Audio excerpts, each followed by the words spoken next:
One welcome to Study IQ. Study IQ के इस video में हम करेंगे स्टैटिक जीके में रामसर साइट्स इन इंडिया। भारत में जो रामसर साइट है वो क्या होती है, ये पूरा कंसेप्ट क्या है, वेटलैंड्स क्या होते हैं।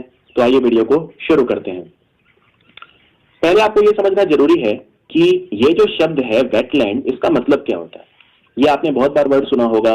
कई बार इसको हम नम भूमि बोलते हैं हिंदी में, या हम इसको आर्द्र भूमि बोलते हैं। आर्द्र भूमि, नम भूमि, गीले इलाके, क्या होता है वेटलैंड। देखो, वेटलैंड जो होता है वो आप फोटो में देख सकते हैं। ये एक गीला इलाका होता है जहां पे पानी भरा हुआ होता है, जैसे कि झील, राइट। अब वेटलैंड जो होते हैं ये गीले इलाके होते हैं, ये इकोलॉजिकली सेंसिटिव होते हैं। यहाँ पे बहुत सारे पक्षी, बहुत सारे जानवर रहते हैं, हमारे वातावरण के लिए बहुत जरूरी होते हैं। और वेटलैंड दो तरह के होते हैं, एक तो होता है स्वैम्प और एक होता है मार्श। वैसे हिंदी में दोनों का मतलब ही होता है दलदली, दलदली या कीचड़ भरा इलाका। ठीक है, थोड़ा सा कीचड़ जहां पे होता है, थोड़ा सा दलदली इलाका जो होता है। हिंदी में दोनों का मतलब सेम होता है, लेकिन इन दोनों में फर्क होता है। फर्क ये है कि जो स्वैम्प होता है, जिसे हम स्वैम्पी एरिया बोलते हैं या स्वैम्प बोलते हैं, यहाँ पे पेड़ होते हैं ज्यादा। ये वो गीले इलाके होते हैं जहां पे पेड़ ज्यादा होते हैं। और जो मार्श होता है ये वो इलाका होता है जहां पे छोटे छोटे पौधे या घास होती है। बस ये फर्क होता है। दोनों ही वेटलैंड है। वेटलैंड के दो प्रकार हैं ये, एक तो होता है स्वैम्प और एक होता है मार्श। मार्श वाला इलाका जो होता है वहां पे घास ज्यादा होती है, ग्रास, और या बहुत छोटे छोटे पौधे होते हैं। लेकिन जो स्वैम्प होता है वहां पे पेड़ ज्यादा होते हैं। क्लियर? यहां तक क्लियर है? अब देखिए, दुनिया के जो कंट्रीज हैं, जो बड़े बड़े कंट्रीज हैं, ये सबसे पहली बार एक ईरान का शहर है रामसर। तो कंट्री है ईरान, शहर का नाम है रामसर। वहां पे ये कंट्रीज मिले 1971 में। और उन्होंने ये डिसाइड किया कि हर कंट्री को ये इलाके जो हैं उन्हें बचाना चाहिए, वेटलैंड्स का कंजर्वेशन करना चाहिए। और इन्होंने मिलकर साइन किया, जिसको बोलते हैं रामसर कन्वेंशन। इसको रामसर कन्वेंशन क्यों बोलते हैं? रामसर कन्वेंशन इसलिए बोलते हैं क्योंकि रामसर नाम की जगह पे साइन हुआ था ये। और वैसे इसको कहा जाता है convention on wetlands of international importance. अब हर कंट्री में कुछ ना कुछ ऐसे इलाके जरूर होते हैं जो वेटलैंड होते हैं। हजारों लाखों वेटलैंड्स है इंडिया में भी, लेकिन कुछ ऐसे हैं जो बहुत ही ज्यादा इंपॉर्टेंट है। तो उनको अगर रामसर साइट के वो अंडर आ जाते हैं तो इसका मतलब वो उनको इंटरनेशनल इंपॉर्टेंस का वेटलैंड डिक्लेयर कर दिया जाता है, राइट। जैसे आपके घर के पीछे कोई तालाब होगा तो वो भी वेटलैंड है, बिल्कुल वेटलैंड है वो। लेकिन क्या वो अंतरराष्ट्रीय इंपॉर्टेंस का है, ये मायने रखता है। क्या वो उतना जरूरी है भारत के लिए कि उसको हम अंतरराष्ट्रीय महत्व का वेटलैंड डिक्लेयर कर दें? ये डिसाइड करेगा रामसर ट्रीटी। तो ये हर साल इनकी बैठक होती है, वहां पे हर कंट्री अपने कुछ नॉमिनेशन भेजता है, ठीक उसी तरह जिस तरह हम वर्ल्ड हेरिटेज साइट के नॉमिनेशन भेजते हैं। और फिर वो डिसाइड करते हैं बहुत सारे क्राइटेरिया पे कि क्या हमें इनको wetland of international importance declare करना है या नहीं। अगर एक बार कोई भी झील या तालाब या कोई भी वेटलैंड, कोई भी नम भूमि अगर एक बार अंतरराष्ट्रीय महत्व का वेटलैंड डिक्लेयर हो जाती है, तब हम उसे बोलना शुरू कर देते हैं रामसर साइट। क्यों? क्योंकि सबसे पहली बार ये रामसर में कंट्रीज मिले थे जहां पे रामसर कन्वेंशन साइन हुआ था। तो रामसर कन्वेंशन ही दूसरा नाम है convention on wetlands of international importance. अब आगे हमारे जो इलाके हैं वेटलैंड, नम भूमि, ये खतरे में क्यों है आजकल? इसके बहुत सारे कारण हैं, आप जानते हैं। सबसे बड़ा तो है पोल्यूशन, प्रदूषण की वजह से। फिर बढ़ते शहरीकरण और औद्योगिकरण के कारण झीलों के ऊपर दबाव पड़ रहा है। एनक्रोचमेंट यानी कि अतिक्रमण, लोग क्या करते हैं वहां पे मिट्टी डलवा के और घर बना लेते हैं, ये भी बहुत होता है। कोई तालाब है, मान लो, वहां पे मिट्टी डलवाई, जब वो सूख जाता है और उसको जमीन दबोच लिया, उस जमीन को दबोच लिया। अब वहां पे जो पहले पक्षी आते थे वो भी नहीं आएंगे। हमारी इकोलॉजी धीरे धीरे खत्म हो रही है इसीलिए। तो ये जो वेटलैंड्स हैं ये बहुत इंपॉर्टेंट है, क्योंकि ये कई बार पानी का स्रोत भी होते हैं और हमारी प्रकृति का जो संतुलन है वो ये मेंटेन रखते हैं। एक बार जब एक साइट रामसर डिक्लेयर हो जाती है कि ये रामसर साइट है, इसका मतलब वो वेटलैंड ऑफ इंटरनेशनल इंपॉर्टेंस है। अब अंतरराष्ट्रीय महत्व की वो साइट बन गई है, अंतरराष्ट्रीय महत्व का वो वेटलैंड बन गया है। वेटलैंड हमें इतने इंपॉर्टेंट क्यों है? एक तो हमें इनसे पानी मिलता है, दूसरा ये फ्लड्स को रोकते हैं। फ्लड्स को कैसे रोकते हैं? देखो, अभी 2 साल पहले एक भयंकर बाढ़ आई थी चेन्नई में, बहुत ही भयंकर। जो चेन्नई है उसको नॉर्थ ईस्ट मानसून जो होता है उससे बारिश मिलती है, यानी जब मानसून वापस लौटता है, भारत में पहले साउथ वेस्ट मानसून आता है, यानी दक्षिण पश्चिम मानसून आता है, फिर जब वो वापस लौटता है उसे रिट्रीटिंग मानसून या नॉर्थ ईस्ट मानसून कहा जाता है। तो वो नवंबर के आसपास का जो टाइम होता है, नवंबर दिसंबर के आसपास का जो टाइम होता है, तो चेन्नई में इतनी बारिश हुई और वहां पे बाढ़ आ गई। और बाढ़ का कारण क्या पता चला बाद में, कि जो वहां के वेटलैंड हैं वो खत्म हो रहे हैं तमिलनाडु के, इस वजह से चेन्नई में बाढ़ आई। क्योंकि देखिए, जो ये इलाके होते हैं दलदली इलाके, जो वेटलैंड होते हैं, ये बारिश का पानी सोख लेते हैं, एब्जॉर्ब कर लेते हैं। कोई दलदल है मान लो, तो अगर बारिश का पानी है तो वो उसको एब्जॉर्ब कर लेगी। लेकिन अगर आपने उसी दलदल को, जब वो सूख गई, वहां पे मिट्टी डाल के आपने घर बना लिया उसके ऊपर, अब वो पानी कहां जाएगा? वो शहर में ही रहेगा फिर। तो वेटलैंड पानी की निकासी बहुत अच्छे से करते हैं, उसको एब्जॉर्ब कर लेते हैं, उसको झील जो है, झीलें जब बारिश आती है झीलें भर जाती हैं, तो एक तरह से वो पानी की निकासी झीलों के अंदर भी हो रही है। वो जो हमारा भूजल होता है, भूजल मतलब जो ग्राउंड वाटर होता है, उसको भी रिप्लेनिश करते हैं, उसको भी भरते हैं, ठीक है ना। हमारा जो जमीन के नीचे जो पानी है, जो पीने का पानी है, उसका साधन भी बनते हैं, उसको भी रिप्लेनिश करते हैं। करोड़ों लोगों को रोजगार देते हैं भारत में वेटलैंड। कुछ लोग वहां पे मछली पकड़ते हैं, कुछ वहां पे दूसरे जो चीजें हैं, लकड़ी वगैरह, या उनका स्रोत बनते हैं। करोड़ों लोगों का रोजगार डिपेंड करता है वेटलैंड्स के ऊपर। फिर यहाँ पे बायोडाइवर्सिटी बहुत होती है, जैविक विविधता बहुत होती है। क्यों? क्योंकि यहाँ पे पक्षी बहुत आते हैं, यहाँ पे छोटे छोटे जानवर बहुत रहते हैं, माइक्रोब्स रहते हैं, और ये कार्बन भी स्टोर करते हैं। वेरी इंपॉर्टेंट, कार्बन के सिंक स्टोरी करते हैं, मतलब कार्बन सिंक का काम करते हैं। वातावरण से कार्बन को अवशोषित कर लेते हैं, कार्बन को एब्जॉर्ब कर लेते हैं, तो वातावरण में कार्बन को कम करते हैं। इतनी सारी इंपॉर्टेंस है वेटलैंड की। अब अगर एक साइट को हमने रामसर साइट डिक्लेयर कर दिया तो इसका फायदा क्या होगा, ये सोचो। मान लो कोई भारत में झील है और हमने उसको रामसर साइट का दर्जा दे दिया, यानी अंतरराष्ट्रीय महत्व का वेटलैंड बोल दिया। अब इसका फायदा क्या है? सबसे पहला फायदा, इससे उसके जो संरक्षण के प्रयास हैं उनमें बढ़ोतरी होगी, ठीक है। कई तरह की राष्ट्रीय और अंतरराष्ट्रीय सहयोग उसे मिलेगा, उसे फंडिंग भी मिलती है केंद्र सरकार की, और पर्यटन भी वहां पे बढ़ता है क्योंकि वो बहुत पॉपुलर हो जाता है। अभी जैसे पंजाब में थोड़े टाइम पहले नांगल नया एक वो बना है, रामसर साइट।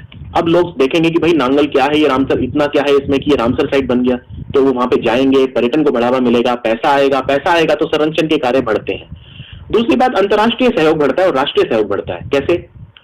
जो कई सारे ये सम्मेलन होते हैं, इनमें वैज्ञानिक मिलते हैं, और वैज्ञानिक कंजर्वेशन के लिए, यानी संरक्षण के लिए, नम भूमि के संरक्षण के लिए बहुत सारे आइडियाज देते हैं। तो वो आइडियाज फिर हम उन रामसर साइट्स में भी अप्लाई कर सकते हैं।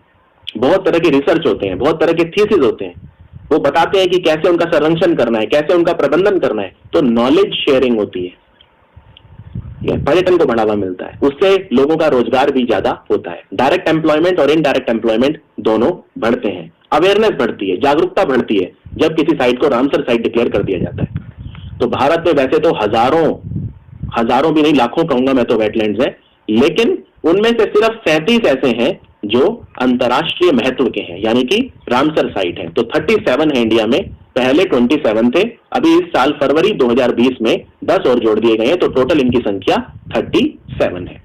अब आप समझ गए, रामसर साइट अगर डिक्लेयर कर दिया किसी तो क्या फायदा क्या होगा उस वेटलैंड को। जो मैंने समझाया वही यहाँ पे हिंदी में लिखा है। पर्यटन को बढ़ावा, संरक्षण और विचारपूर्ण उपयोग उस वेटलैंड का, रामसर साइट घोषित करने के फायदे, और अंतरराष्ट्रीय सहयोग।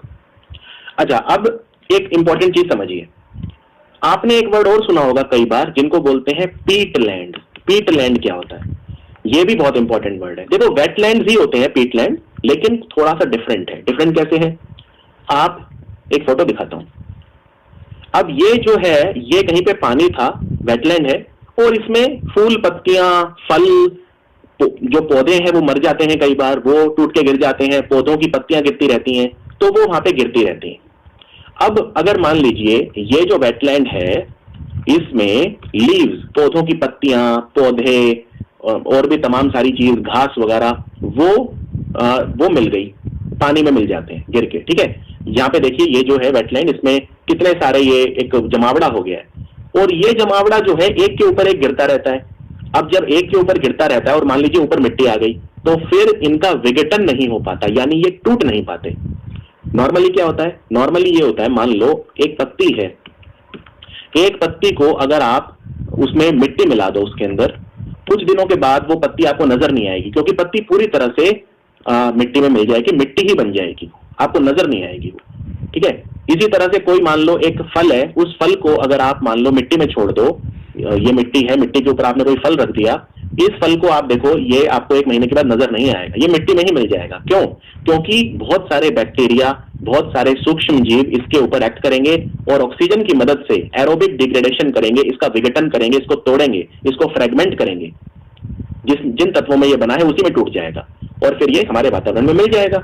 लेकिन समस्या क्या होती है, कई बार ये इतना आसान नहीं है, क्योंकि अब यहाँ पे देखिए ये पत्तियां वगैरह टूटती रही, पानी में गिरती रही, फिर इनके ऊपर और गिरती रही पत्तियां वगैरह, ये वो, तो इनका विघटन नहीं हो पाता, क्योंकि कई बार ये मिट्टी में मिल जाती हैं। अब ये पत्तियां अगर मिट्टी के नीचे दब गई तो उसमें फिर ऑक्सीजन की कमी रहेगी, ऑक्सीजन से इनका ऑक्सीजन से एक्सपोज नहीं है, ये वातावरण की जो ऑक्सीजन है वो इनके टच में नहीं आ पाएगी, इसलिए इनका विघटन नहीं हो पाएगा, ये फ्रेगमेंट नहीं हो पाएंगी। डीकंपोज वर्ड होता है अंग्रेजी में, ये डीकंपोज नहीं हो पाएंगी, तो क्या बनेगा, तो ये पीट बन जाएगा। पीट ये ऑर्गेनिक मटेरियल होता है, हाईली ऑर्गेनिक और कोलॉइड मटेरियल होता है ये, और ये जो है इसमें कार्बन बहुत ज्यादा है। अच्छा आप ये सोचिए, एक जो पत्ती है, ये पत्ती किस चीज की बनी है, बहुत सारे तत्व है इसमें, कार्बन है इसमें, नाइट्रोजन है इसमें, बहुत सारे तत्वों की बनी है। अब अगर इसको बैक्टीरिया ने पूरी तरह से तोड़ दिया, तो क्या ये कार्बन मैं कह सकता हूं कि वापस हमारे वातावरण में चला जाएगा, यानी हमारे एनवायरनमेंट में ये कार्बन चला जाएगा, हमारी हवा में चला जाएगा, हमारे उसमें चला जाएगा। लेकिन अब क्योंकि टूट नहीं पाया और ये कई वर्षों तक दबा रहा, तो इस वजह से क्या होगा, इस वजह से ये पीट बन जाएगा। और ये जो पीट है, क्योंकि जिस चीज में कार्बन होता है आप उसको जला सकते हैं, आप उसका इस्तेमाल ईंधन के तौर पे कर सकते हैं। कोयला क्या है, कोयला कार्बन ही तो है, जलाओ, हाइड्रोकार्बन जितने भी होते हैं उनको जला सकते हो, तो कार्बन को जलाया जा सकता है, सब कार्बन के ही स्रोत होते हैं, तो ये पीट जो है ईंधन का काम करता है। अच्छा एक बार इमेजिन करिए, अगर ये प्रोसेस नहीं होता तो क्या होता, तो बैक्टीरिया वगैरह क्या करते, ये जो सारे पौधों के अवशेष हैं या जो फूल पत्तियां हैं ये टूट के गिर जाते हैं, इनको तोड़ देते, तो कितना कार्बन हमारे वातावरण में चला जाता। ऑलरेडी इतना ज्यादा कार्बन हमारे वातावरण में जा रहा है, धुएं से, पॉल्यूशन से, और ये भी चला जाता। यानी कि जो पीट, अब ये पीट बन गया तो इन्हें बोल देंगे पीटलैंड, यानी हमारे जो वेटलैंड होते हैं उनका एक बहुत बड़ा हिस्सा जो होता है वो पीटलैंड होता है। और ये FAO ने भी कहा है, WHO ने भी कहा है, ये बहुत सारी संस्थाओं ने कहा है कि अगर हमें वातावरण को बचाना है तो पीटलैंड को बचाना पड़ेगा। क्यों बचाना पड़ेगा? क्योंकि अगर मान लीजिए पीटलैंड जो है इनका विघटन शुरू हो गया, ये अगर सही से हमने मैनेज नहीं किए ये वाले वेटलैंड जिन्हें पीटलैंड कहा जाता है, तो वो कार्बन जो अब तक जमा होती थी पीट में, अब वो कार्बन जो है ऑक्सीजन के टच में आ जाएगी, और ऑक्सीजन के टच में आते ही ये जो कोलोइडल मास है या जो ऑर्गेनिक मटेरियल है टूट के हमारे वातावरण में कार्बन को रिलीज करेगा, तो हमारे वातावरण में कार्बन बहुत ज्यादा बढ़ जाएगा। यहाँ पे भी देखिए ये पीट वाला एरिया, ये सारा ये देख रहे हैं आप, ये जो मिट्टी के साथ मिलके जो बना दिया ये एरिया, और कई बार ये जो एरिया है ये फ्यूल की तरह भी इस्तेमाल किया जा सकता है। तो हमें अब मान लीजिए अगर हमने, अभी तो मिट्टी के नीचे दब गया, अगर हमने पीटलैंड को ढंग से मेंटेन नहीं किया तो ये यहाँ पे खत्म होगा तो नीचे जो दबा हुआ मटेरियल है वो ऑक्सीजन के टच में आ जाएगा। अभी तक उसे ऑक्सीजन नहीं मिल रही थी, ऑक्सीजन के टच में एक बार आ गया तो फिर इसका विघटन शुरू हो जाएगा और ये कार्बन रिलीज करेगा जो अब तक स्टोर थी, और हमारे वातावरण में कार्बन बढ़ जाएगा। इसलिए ये बहुत जरूरी है कि हम पीटलैंड्स को बचाएं। और पीटलैंड्स में कितनी कार्बन होती है आपको एक आइडिया देता हूं। हमारी मिट्टी में, पूरी दुनिया में जितनी भी कार्बन है ना, उसकी 40% कार्बन पीटलैंड्स में जमा है। इसी से आप अंदाजा लगा लीजिए, और अगर ये 40% कार्बन गलती से रिलीज हो गई तो आप सोच सकते हैं धरती पे क्या होगा। क्योंकि कार्बन क्या करेगा, एक बार रिलीज हो गया तो कार्बन करेगा भूमंडलीय ऊष्मीकरण, यानी कि ग्रीन हाउस इफेक्ट, हमारे वातावरण को गर्म कर देगा। ग्लोबल वार्मिंग बोलते हैं, भूमंडलीय ऊष्मीकरण यानी ग्लोबल वार्मिंग कर देगा, और फिर धरती समाप्त हो जाएगी। तो अच्छा एक बात और, यानी कि मैं कह सकता हूं कि जो पीटलैंड होते हैं, और पीटलैंड क्या होते हैं, वेटलैंड ही होते हैं, तो वो कार्बन को स्टोर करके रखते हैं, इसमें तो कोई शक नहीं है, कार्बन को स्टोर करके रखा है उन्होंने, लेकिन इसके साथ साथ वो कार्बन को एब्जॉर्ब भी करते हैं। यानी वो सिर्फ कार्बन को स्टोर नहीं करते बल्कि कार्बन सिंक का भी काम करते हैं। कार्बन सिंक का मतलब ये होता है वातावरण में जो कार्बन है उसको भी वो एब्जॉर्ब करते हैं। तो यानी कि डबल फायदे हैं, कार्बन को रिमूव भी कर रहे हैं वातावरण से और स्टोर भी कर रहे हैं, कार्बन सिक्वेस्टर भी कर रहे हैं, राइट। और जो पीटलैंड होते हैं वो सिर्फ 3% है दुनिया की जो जमीन है, क्षेत्रफल है उसका, लेकिन उसके बावजूद 550 गीगाटन कार्बन स्टोर करके रखी हुई है उन्होंने, जो कि हमारी मिट्टी में जितनी भी कार्बन है उसका 40% है। तो पीटलैंड्स को बचाना बहुत ही ज्यादा आवश्यक है। अब 2 फरवरी का जो दिन है वो हम वर्ल्ड वेटलैंड डे के रूप में मनाते हैं। 2 फरवरी हर साल वर्ल्ड वेटलैंड डे, क्यों? क्योंकि जो रामसर कन्वेंशन साइन हुआ था वो 2 फरवरी 1971 को हुआ था, इसलिए ये तारीख जरूरी है, और इसलिए 2 फरवरी का दिन जो है वो वर्ल्ड वेटलैंड डे के रूप में मनाया जाता है। आई होप अब आपको पूरा क्लियर हो गया होगा रामसर साइट क्या होती है, पीटलैंड क्या होते हैं, वेटलैंड क्या होते हैं, राइट। और वर्ल्ड वेटलैंड डे हमने पहली बार 1997 में मनाया था, हालांकि 1971 में सम्मेलन हुआ था, लेकिन मनाना शुरू हमने किया था 1997 में, इस चीज की याद करते हुए कि 2 फरवरी को हमने साइन किया था रामसर कन्वेंशन। अब हम आते हैं एक एक करके सारे रामसर वेटलैंड हम पढ़ेंगे भारत के, और उनके बारे में बस आपको देखो नाम याद रखने हैं। जो अगर कोई झील है मान लो, तो उन सब के बारे में मैं जब लेक्स इन इंडिया डिटेल में पढ़ाऊंगा तब पढ़ाऊंगा। हाँ, अगर मुझे लगा कोई चीज आपके लिए जरूरी है तो मैं उसी वक्त बता दूंगा, वो आप अपने नोट्स में लिखते रहिए। नोट्स कैसे बनाने हैं, आपको पीडीएफ मिलता ही है, जो पीडीएफ है वो आप उसका प्रिंट आउट ले लो, उसके ऊपर एक्स्ट्रा इन्फॉर्मेशन लिखते रहो, उसमें ये सारी चीजें जो मैं दिखा रहा हूँ, सारे फोटो है, सब कुछ होता है पीडीएफ में। एक और तरीका है जो मेरा अपना, जो मुझे ज्यादा अच्छा लगता है, वो ये मैप, आप जानते हैं नक्शे आते हैं, बहुत ही सस्ते आते हैं, 2 रुपए का एक मैप आता है, ठीक है। आप बहुत सारे मैप ले लो, उन मैप के ऊपर अपने हिसाब से नोट्स बना सकते हो, तो ये भी बहुत अच्छा तरीका है, मैप से बहुत अच्छी चीजें याद होती हैं। तो अब मैं आपको भारत के सारे जो रामसर साइट हैं, यानी वेटलैंड ऑफ इंटरनेशनल इंपॉर्टेंस, अंतर्राष्ट्रीय महत्व के नम भूमि, वो एक एक करके पढ़ाऊंगा। तो सबसे पहले हम उत्तर प्रदेश की बात करते हैं। उत्तर प्रदेश में जो वेटलैंड है वो आप यहाँ पे देख सकते हैं, 7 हैं, 7 लोकेशन भी मैंने बता दिए। खैर आपको जिला याद नहीं रखना है, बस थोड़ी थोड़ी चीज अगर कोई इंपॉर्टेंट होगी तो मैं बताऊंगा। सबसे पहले बात करते हैं नवाबगंज, यहां से शुरू करते हैं। नवाबगंज पक्षी विहार, नवाबगंज पक्षी विहार जो होता है, पक्षी अभ्यारण्य बोलते हैं, बर्ड सेंचुरी बोलते हैं, इसका नाम शहीद चंद्रशेखर आजाद बर्ड सेंचुरी है।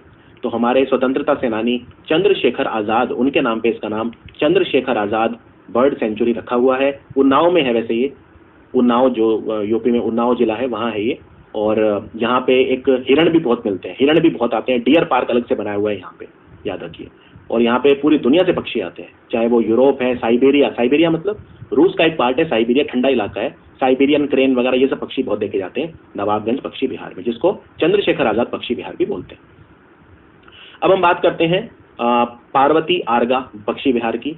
पार्वती आर्गा, ये एक्चुअली 2 हैं पार्वती आर्गा में, ये गोंडा जिले में आते हैं। एक तो पार्वती इसमें झील है और दूसरी झील है आर्गा झील, तो 2 अलग अलग झील हैं, दोनों लगभग 1.5 किलोमीटर का फासला है दोनों में, एक तो पार्वती झील और एक आर्गा झील। ये आगरा नहीं है, आर्गा है, याद रखिए। वैसे आगरा भी यूपी में कई बार कंफ्यूजन हो जाती है कि आगरा में होगा, नहीं, पार्वती आर्गा है ये। तो पार्वती आर्गा जो है 2 अलग अलग झील हैं, एक का नाम है पार्वती और दूसरे का नाम है आर्गा।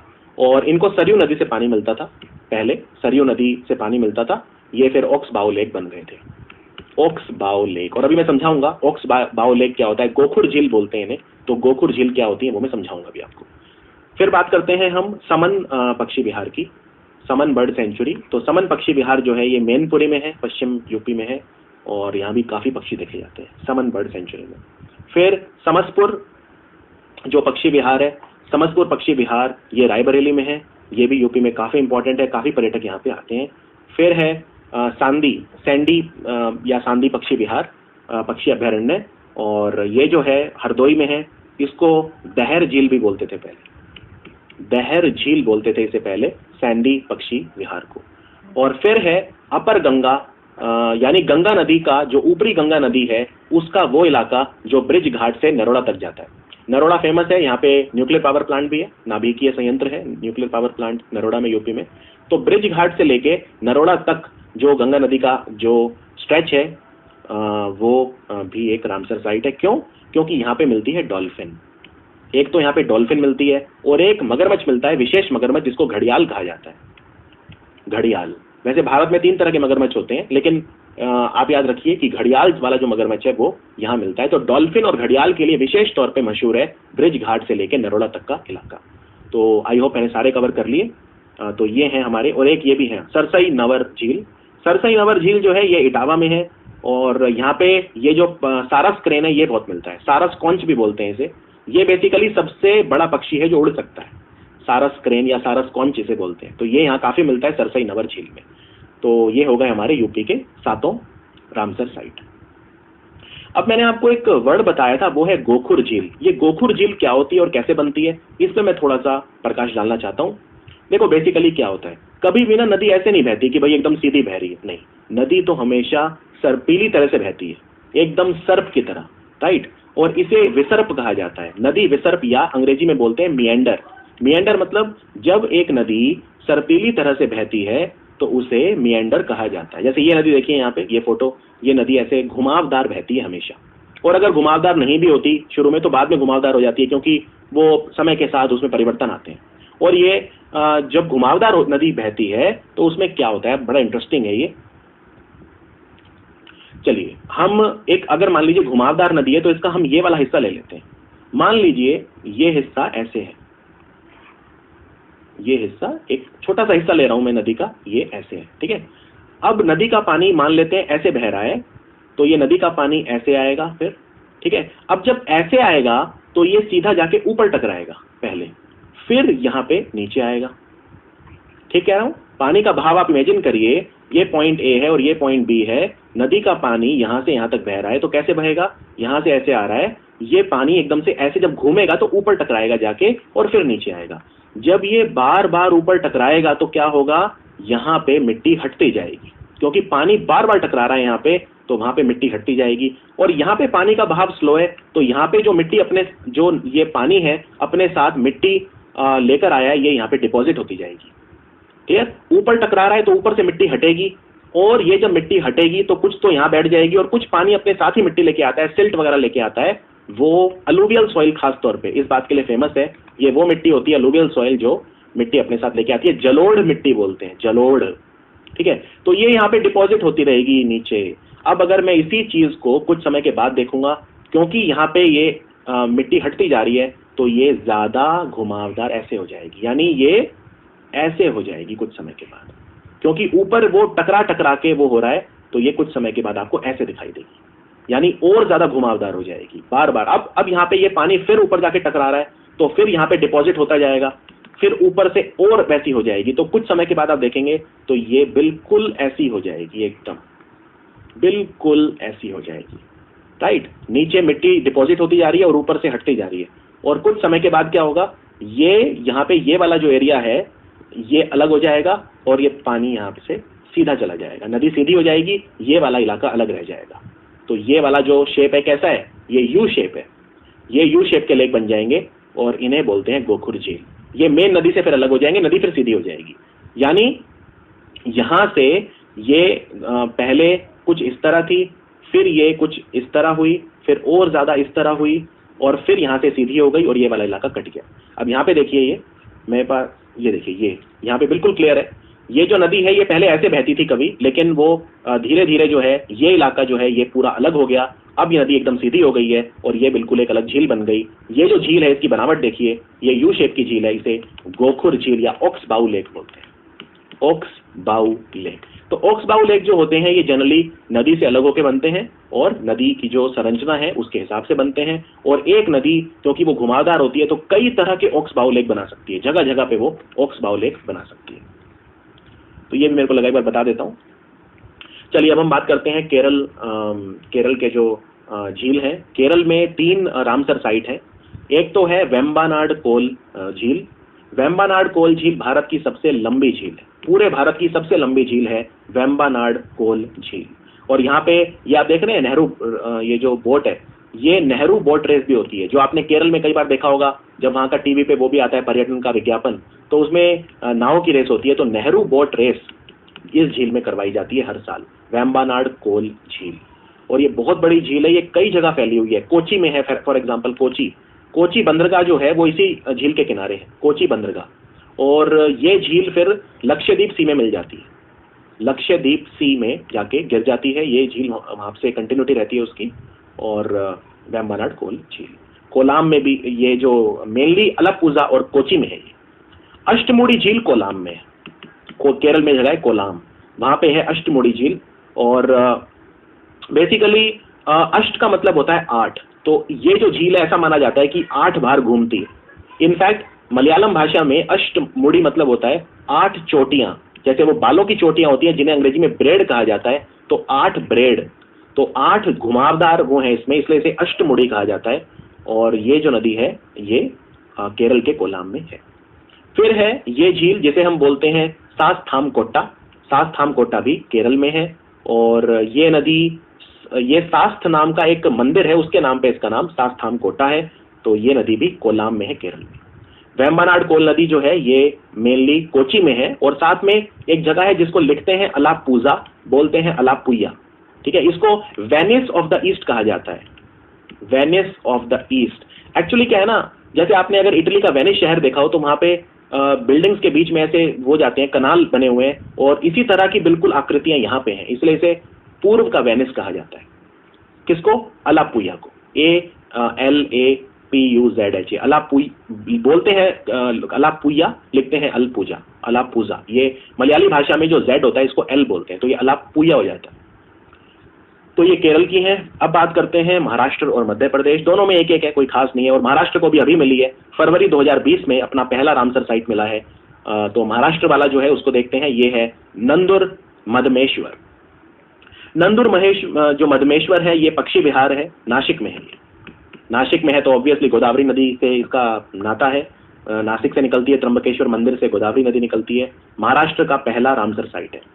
और ये भोपाल में भोजताल, राजा भोज के नाम पे इनका नाम रखा है, भोजताल। वैसे तो पूरे भोपाल का नाम ही राजा भोज के नाम पे है, हर चीज भोपाल में राजा भोज के नाम पे है, चाहे वो एयरपोर्ट हो, चाहे वो मेट्रो हो, चाहे कुछ भी हो। तो राजा भोज जो है परमार वंश के राजा थे, इनके नाम पे भोजताल है। और भोजताल जो है बेसिकली यहाँ पे ये पहले एक नदी हुआ करती थी पहले, जिसको बोलते थे कोलांस नदी। तो कोलांस नदी भी जाके फिर हलाली नदी में मिल जाती थी, तो ये कहते थे भोजताल इसमें गिरता था। लेकिन समय के साथ अब जो ये लेक है ये गिरता है कालियासोट नदी में।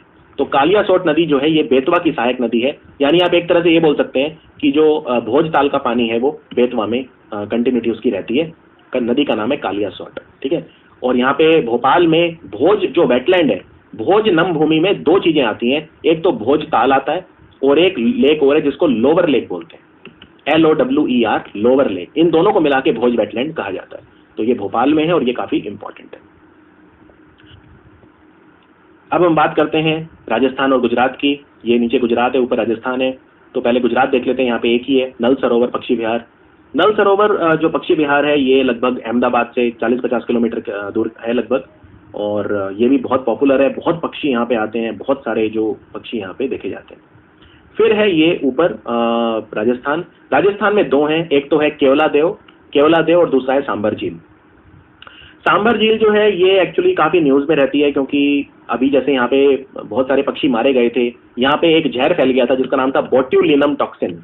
बोट्युलिनम टॉक्सिन की वजह से 20-25 हजार पक्षी मर गए थे यहाँ पे अभी। तो सांबर झील भी काफी वैसे न्यूज में रहती है। और एक है केवलादेव को भरतपुर बोलते थे, भरतपुर में है ये केवलादेव। और केवलादेव जो है ये यूनेस्को वर्ल्ड हेरिटेज साइट है, ये भी बहुत इंपॉर्टेंट है।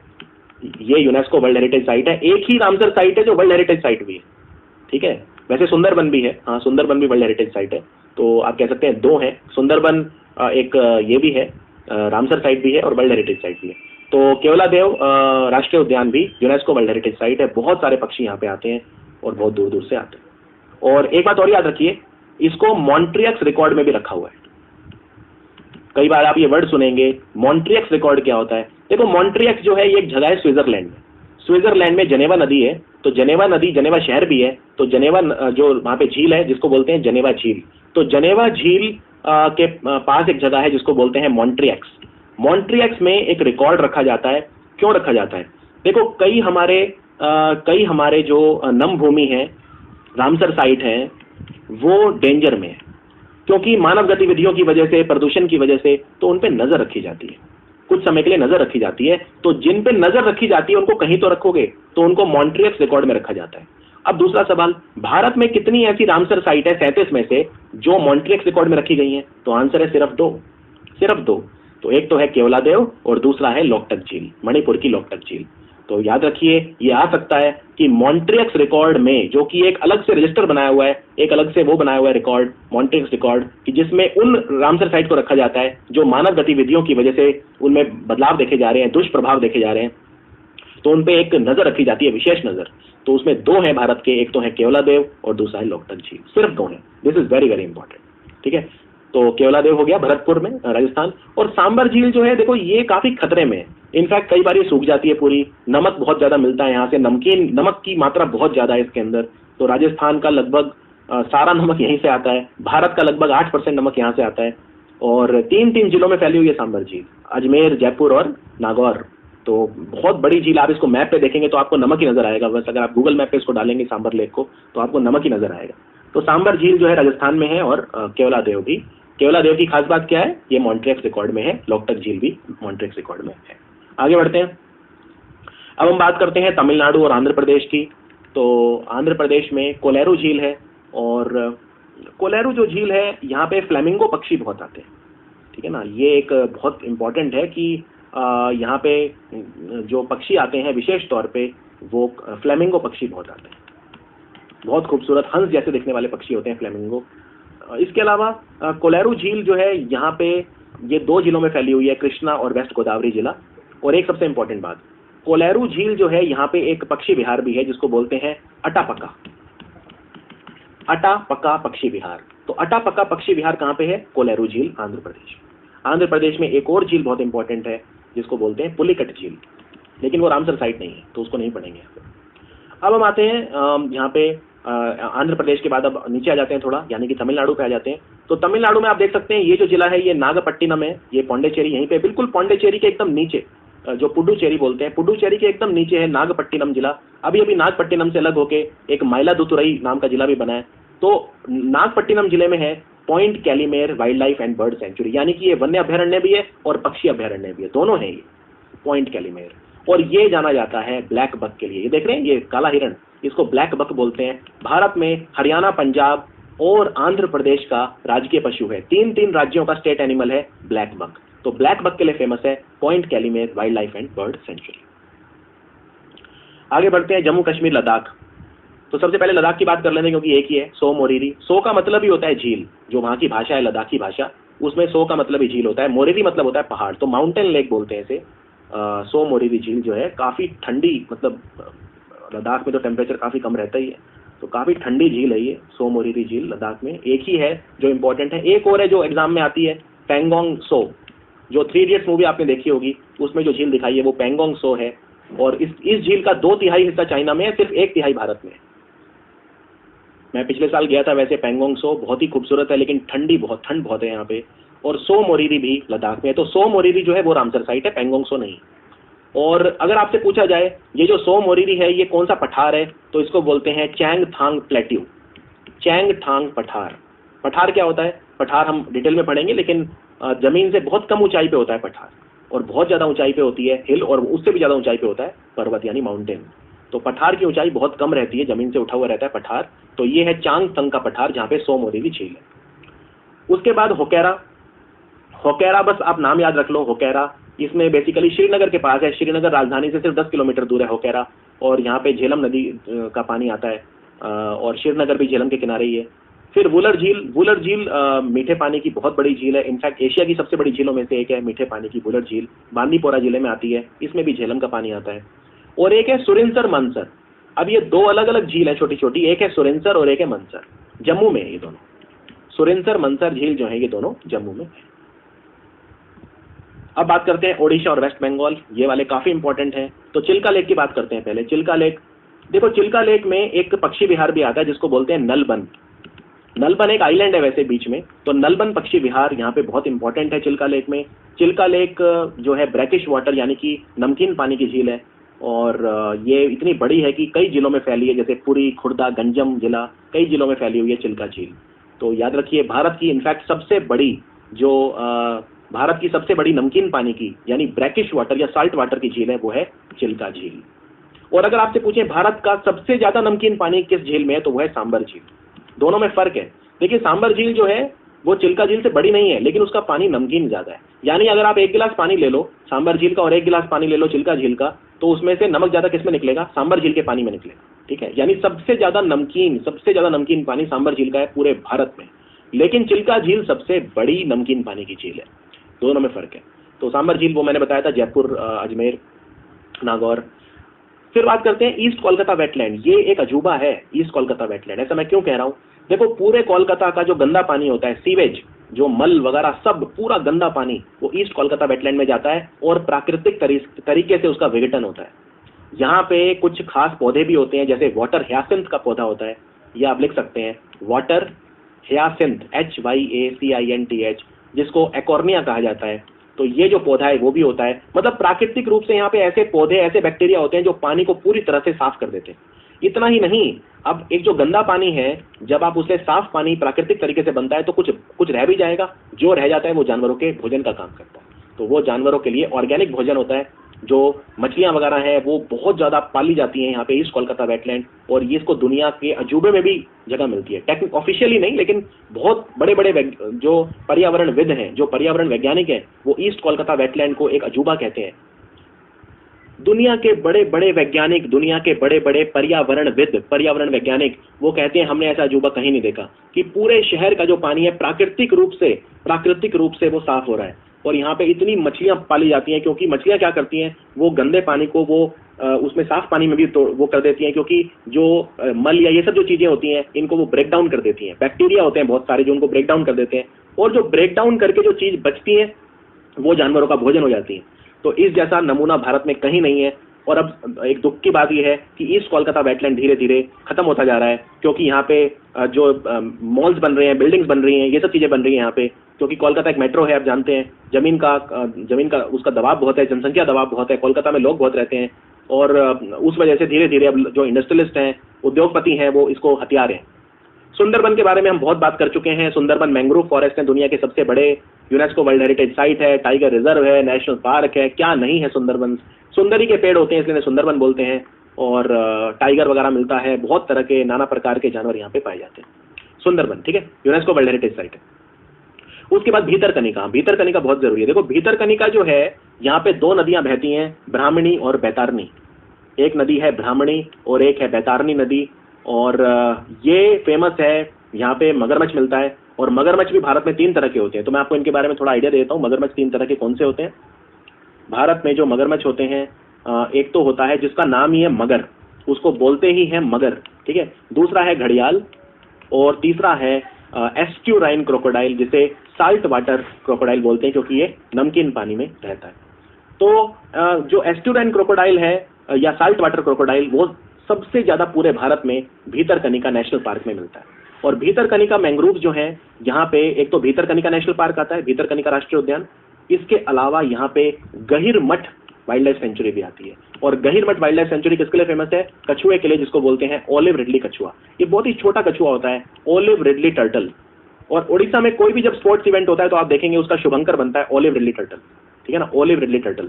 तो गहिरमठ वाइल्ड लाइफ सेंचुरी में जो बीच है, गहिरमठ बीच भी है, वाइल्ड लाइफ सेंचुरी भी है, वहां बीच पे अंडे देते हैं ये olive ridley turtle, mass nesting करते हैं, यानी बहुत बहुत लाखों की संख्या में ये जो कछुए हैं बीच पे अंडे देते हैं।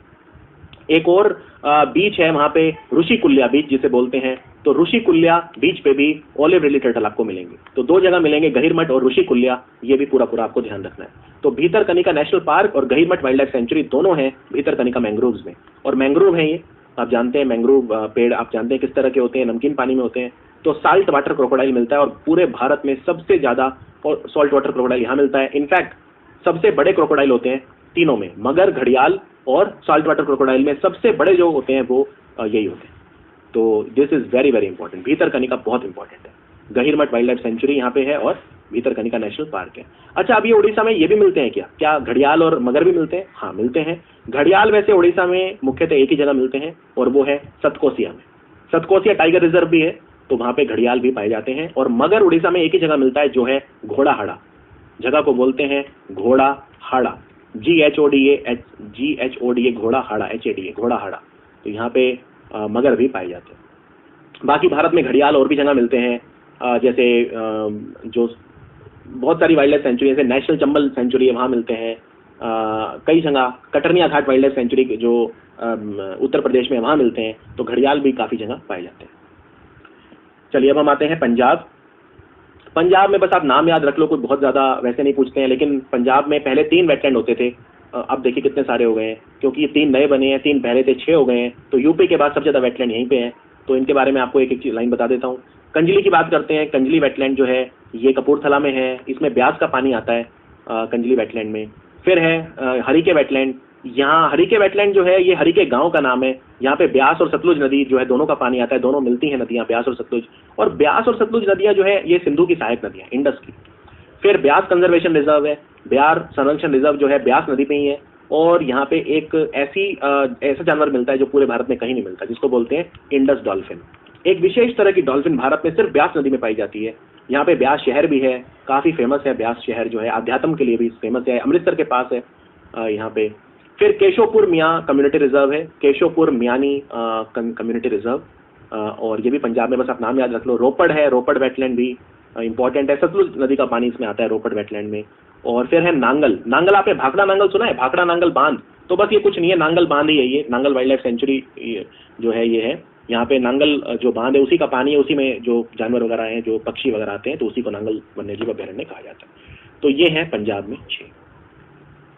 उसके बाद बात करते हैं हमारे नॉर्थ ईस्ट पे आ जाते हैं। मणिपुर, त्रिपुरा, असम। नॉर्थ ईस्ट में 3 है। तो सबसे पहले लोकटक झील।